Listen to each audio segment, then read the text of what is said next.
of coaching the team. And, you know, I've always had a great relationship with the officials. I got respect for them and the job they have to do, but I'm going to fight for my players. And I got a passion for them and our university and our team. And that's not going to change today. And it's not going to change tomorrow. And so with that, I'll open it up to questions. Coach, do you think what you said warranted you being tossed? Yeah, John, I appreciate the question, but that's between me and the ACC. I'm not going to publicly comment on that and just leave it at that. Steve, was the issue coming from, I don't know, rough play inside? I know it kind of came after a layup where Davian went to the ground. What prompted the conversation?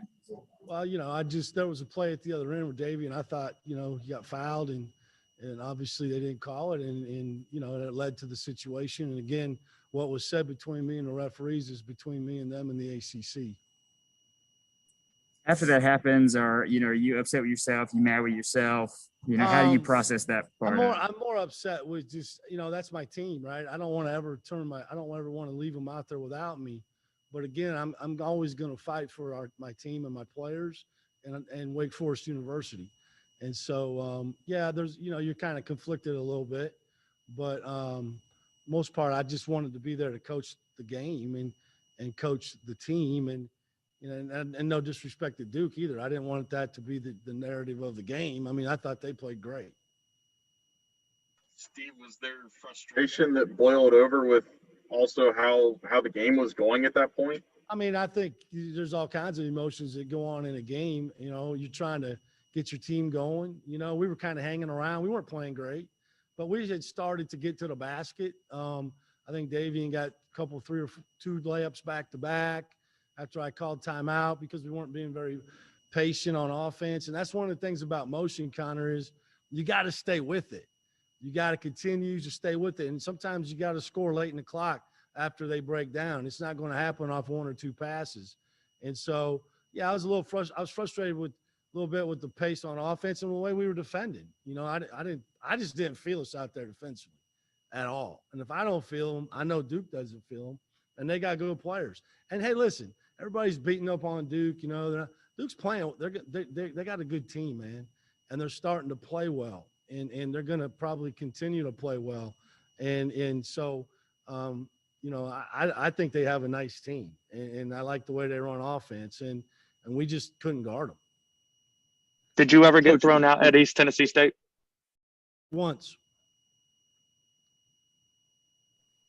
Coach, defensively, what upset you the most about the way things were going? Did you think Duke was playing that well offensively? Do you think guys were making mental errors, or was it just more execution?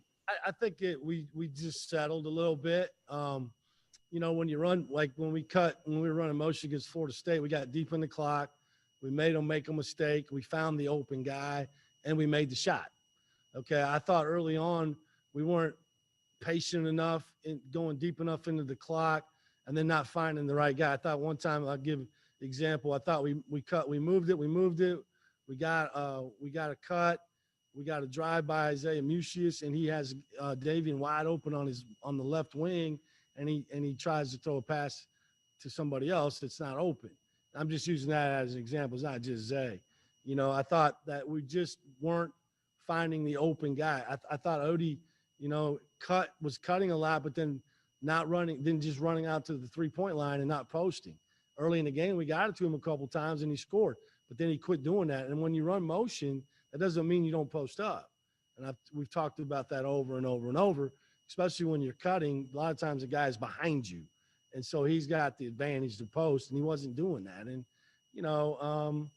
and then some turnovers. There's just a lot of things that weren't going well, you know, in the first half. But, you know, offensively, I thought that we were allowing their physicality to affect the way we cut and the way we screened. Steve, you were so encouraged by the way the offense was run at Florida State. Did that have more to do with Duke being physical? Because it kind of feels like Florida State was physical too. Yeah, but Florida State did a lot of switching, and so we could slip and get between them. Tonight, I thought that Duke did a good job. They were very physical, and they were physical on our cuts. We weren't getting those slips, and they were physical on our screens, kind of knocking us off the spot or being physical at the point of attack, which a good defensive team does. And so, I thought that had a little too much effect on us. Instead of playing through the contact, playing through the physicality of it, I thought we allowed us to just slow down, not be quick on our cuts, not be sharp, not come strong back to the ball, and just playing offense a little too far out on the court, getting pushed off our spots, driving it and then not finishing for a lot of times. And so, we still got some good stuff, but, not enough to affect the game to keep it close. Steve, do you get to talk to the team at halftime? Yes. Okay. What do you try to do in that situation when you're not going back out there with them? I mean, I think it's the same as it is every game. We meet till the 10-minute mark.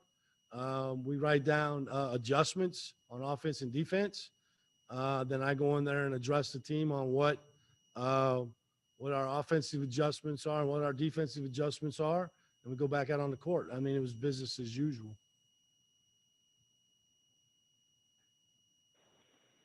Anything else,